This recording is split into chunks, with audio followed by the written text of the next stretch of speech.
Hi, I'm Marta, and usually on this channel I share with you simple, family-friendly meal ideas from all around the world. And that's exactly what today's video is. Last Monday I showed you what I got in my weekly online grocery shopping, and if you missed that video you can either click here or in the description box below to check it out. And today I will show you 5 easy, family-friendly meal ideas using these products. So today I have for you 2 options with fish, 2 vegetarian dinners and a vegan one. But before we start, let me remind you that as always you can find the full list of the ingredients in the description box below the video. But you might need to click on this show more button to be able to see it. Okay, let's start with a vegan dinner. It's a rich chowder with corn and cauliflower. It is very easy and quick to make, but full of flavor, thanks to the addition of dried tomatoes. As you can see here, I chop them into little chunks, like this. Another layer of aroma comes from leek and celery stalk. And again, I slice these into smaller pieces. If you want to cook vegan, smoked paprika powder is a game changer. It adds this deep, savory and kind of meaty flavor to the dish. And today I would add it along with the bay leaves, chili flakes and allspice grains. I start by heating up the spices with olive oil, just for a few seconds. Then I add the chopped dried tomatoes, leek and celery. I season it with salt and I let it sweat under a cover for about 5 minutes. Next, I add cauliflower florets and corn. Then I cover it with 2 cups of plant milk, such as almond milk or cashew nut milk, and 2 cups of water. I give it a stir and I let it simmer under a cover until the cauliflower is soft. For me, it took around 20 minutes. As a last touch, you can add a pinch of freshly grated nutmeg. Stir it all once more, give it a taste and add salt if needed. The original recipe says to serve it sprinkled with spring onion, but since I didn't have any, I added some thinly sliced leek and a sprinkle of smoked paprika powder. And we had it with a slice of a good sourdough bread. The next recipe is my express pantry version of Alice and Roman's poached fish in this slightly spicy tomato sauce. For me, the best part are those crispy and salty shallots that you put on the top. To make them, I start by slicing 3 rather large shallots into medium thin slices, like so. Next, I add them into a frying pan with olive oil. It is important to add enough oil for the onions to fry well. I add salt and I let the shallots fry on a high heat. This is a very important step, so don't go any way far. It will be a huge shame to burn these. Once the shallots are beautifully golden, I transfer them into a bowl and I put them on the side. Now to the remaining beautifully fragrant oil in the pan, I add 1/4 teaspoon of chili flakes. I was serving this dish to my 2 toddlers, so I didn't want to make it too spicy for them. But if you like it spicy, then you can easily double it. Now let it heat up for a few seconds and add 2 cans of chopped tomatoes.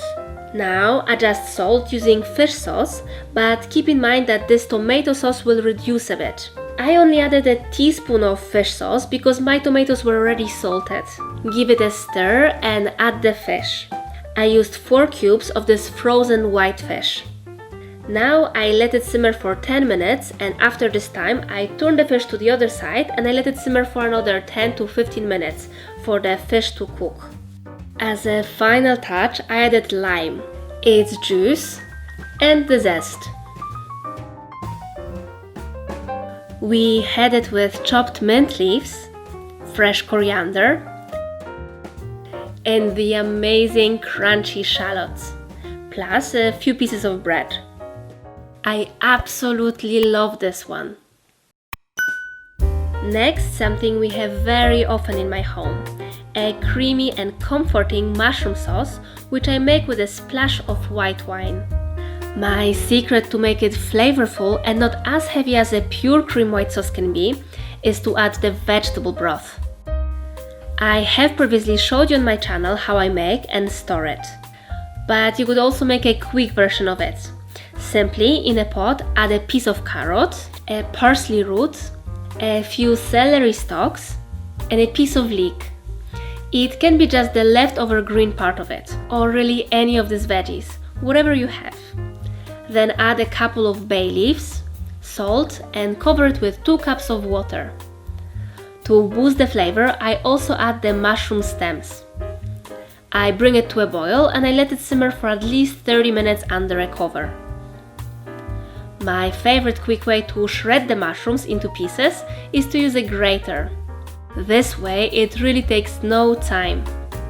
Today I used leek in my sauce, but the other days I also do it with shallots or simply with onions. I start by sweating the thinly sliced leek with butter and salt. I want it to get softer but without gaining any color yet. Then I add the shredded mushrooms. What you can see here are the quantities for 2 dinners, as I always double this recipe. But in the description box below I wrote down for you the quantities needed to make the dinner for 4 people. I add a bit of salt and I sweat the mushrooms to evaporate a lot of their water. They will shrink a lot, which will intensify their flavor.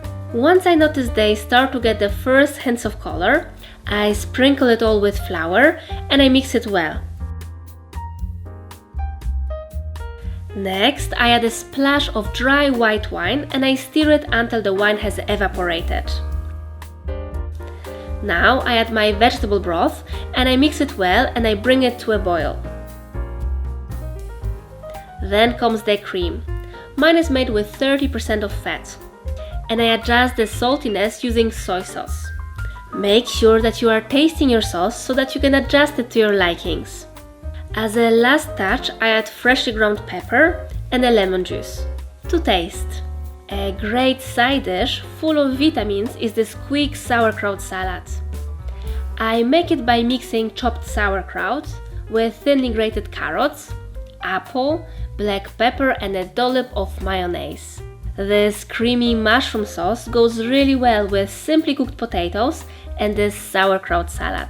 Again, because of our 2 toddlers, we add the extra pepper already on our plates. Next comes my children's favorite, fish baked with spinach and creamy noodles. Again, I start by sweating the leek with butter and salt. When it gets softer, I sprinkle it with flour and I give it a mix. Then I add milk, the same way as while making bechamel sauce. I bring it to a boil and when it thickens, I turn off the heat and I add the grated cheese. I mix it in and into this creamy sauce I dump previously cooked noodles. I give it a mix so they are all coated with the sauce. Now, to bring this dish together, I put a layer of spinach with cream, which I quickly defrosted in the microwave, on the bottom of my oven-proof dish. On the top of that, I add cubes of still frozen white fish. I gently push them in so that they sit comfortably in the spinach, and I top it all with the creamy, cheesy noodles. As a final touch, and this is optional, I sprinkle the top with some powdered paprika. Now I bake it at 180 degrees Celsius for about 40 to 45 minutes. And it's ready. A simple and nutritious dinner which I hope your kids will enjoy as much as mine do. And last, but definitely not least, comes my one-pot dinner. A comforting soup made with Kasha, which is a great way to serve veggies for dinner. And again, my trick to make it beautifully flavorful is to start by sweating some thinly sliced leek and celery with butter and salt. And during this time, I chop the veggies: potatoes, zucchini, parsley root, and carrots, or really anything I have at home. I add them all to the pot along with salt and I cover it with water. I add 2 bay leaves and a few tablespoons of kasha. Here I'm using millet, but you can use any other one, or quinoa or couscous. Now I cover it and I let it simmer until the potatoes are soft. For me, it took around 20 minutes.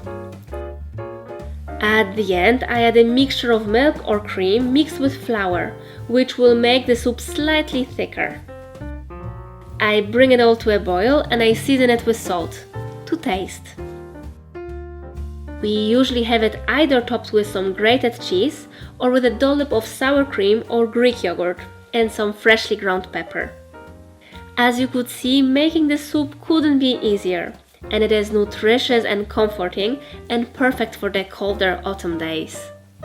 I hope you enjoyed this video, and if you'd like to stay up to date with all my newest family-friendly meal ideas, do subscribe to my channel and click the bell so that you are notified when my newest videos are out. Thank you for watching until the end, and I hope to see you next Monday. Bye!